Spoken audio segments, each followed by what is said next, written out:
Okay, so what are we going to do now? We're going to make some nice chocolate chip buns. The ingredients we're going to use: some good Filipino flour. We have 20 grams of milk powder, 100 grams of sugar, 15 grams of salt, 10 grams of Magimix softness, 5 grams of Magimix green, 10 grams of BD 100, and most important, 18 grams of SAF Instant Gold yeast. Those are the dry ingredients we've got there. Let's go back a little bit. The Magimix softness is going to give us nice softness to the bun texture, and that will give us softness for 2, 3, 4 days. Not a problem at all. Magimix green, good all-purpose bread improver, ideal for this sort of product.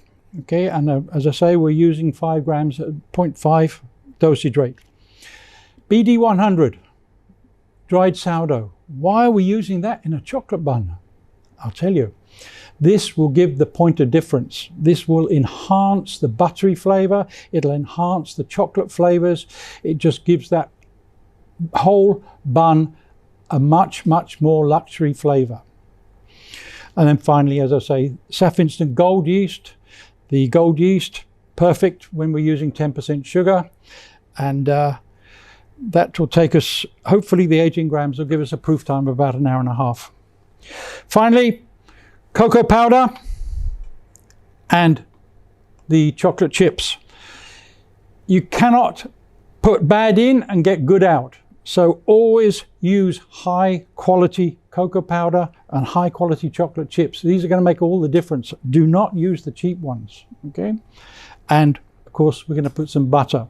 Now, for some of you Filipinos, you might be asking, can we put the calcium propionate, the preservative in? Yes, of course you can. That's up to you to put it in if you need it for your shelf life and your mold free. So let's get away and do our mixing. Okay, so now we're going to be doing the mixing of the chocolate buns. We're going to add all the dry ingredients into the mixing bowl.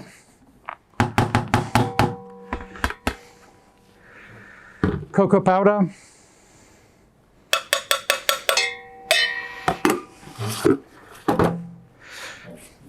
Not forgetting the yeast.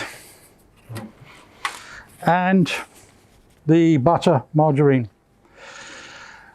A lot of people might ask why I put the margarine at this point and not after the dough's developed. We're only using 8% of fat, so there's no point in delaying it. If it's more than 10%, then I would delay the addition. Okay, we add the water. And then we're going to be mixing for 3 and 6, and then we'll add the chocolate chips.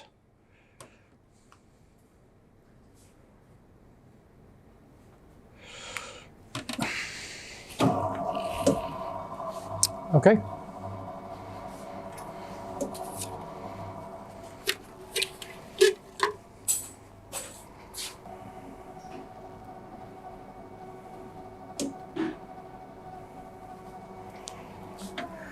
Okay, we're just going to scrape down the bowl, make sure that all the ingredients are away from the side. It's also a good opportunity to have a feel of the dough, to make sure that it doesn't feel either too tight or too soft. Make sure you haven't made any mistakes in the weighing up.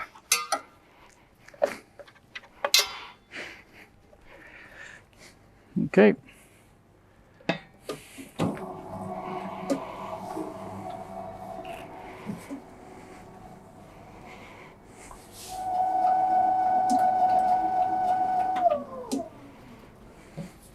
Okay, so after 6 minutes on high speed, we've now got a nice homogeneous mix. Nice mixing there. No evidence of any undissolved pieces. Nice color. Okay, everything looks good there. We're going to add our chocolate chips now. Now, important with this chocolate chips is not to overmix at this stage, because we're going to put them in and we're just going to try and bring them together into the dough. We don't want the chocolate chips to melt. That would just totally destroy the look of the dough. So we're going to go on to slow speed for maybe 2 minutes, 1 minute, but I'll be watching the mixing.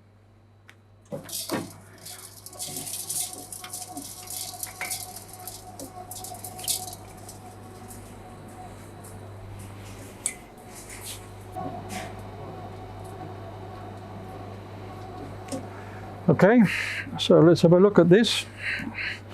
The chocolate chips are nicely dispersed into the dough. It's a nice development, nice smooth dough, good homogenization. Okay, so that is done.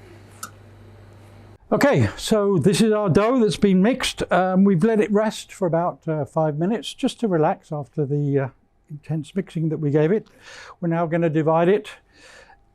Today I'm going to divide these at 60 grams, but you can divide to suit what you want. 65, 70 grams, entirely up to you.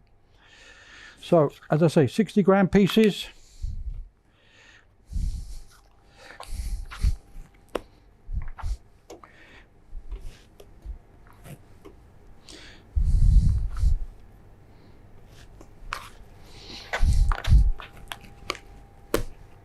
With this recipe, 1 kilo of flour, we should get about 24 to 25 pieces.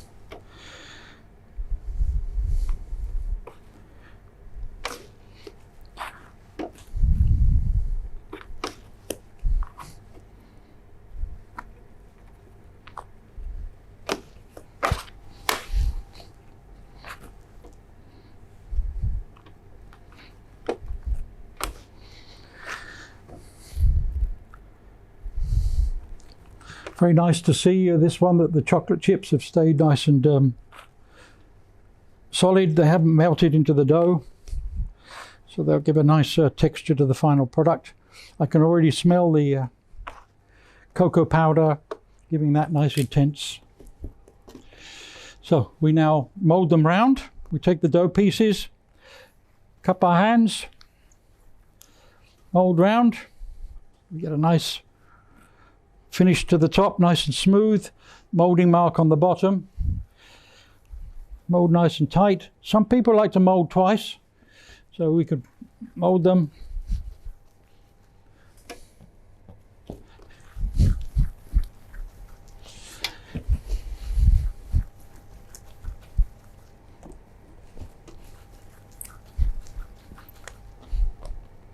Some people can only do one hander.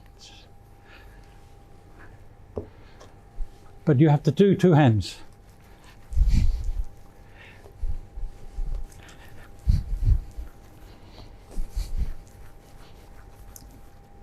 Okay, so that's 1 mold.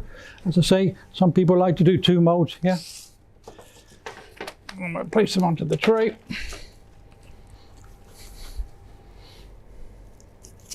Nicely spaced out, because we don't want the buns to be touching.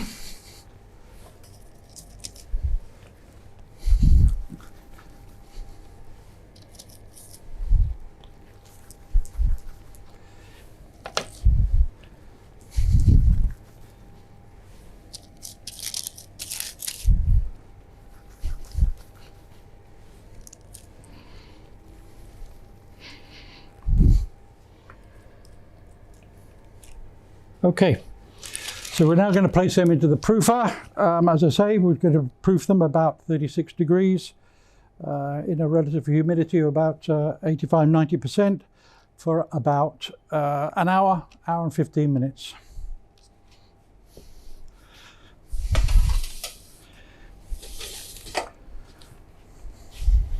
So when the dough pieces have proved nicely, after about an hour and 15 minutes, we take them out of the proofer. Okay, they're looking nice. Nice touch to them. We're going to give them a bit of egg wash.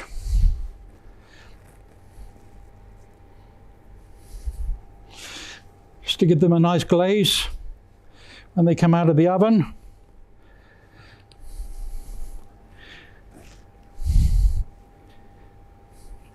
See the nice chocolate color.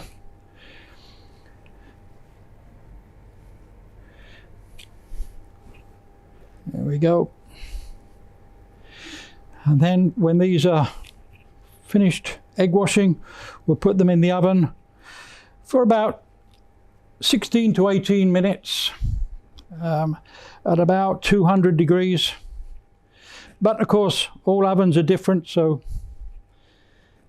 you have to adjust the baking time to suit your oven. But certainly here, the convection oven that we use, it'll be about 18 minutes at about 200 degrees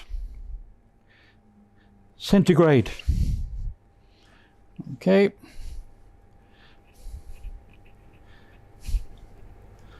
So there we are, nicely egg washed and ready to go into the oven. Okay.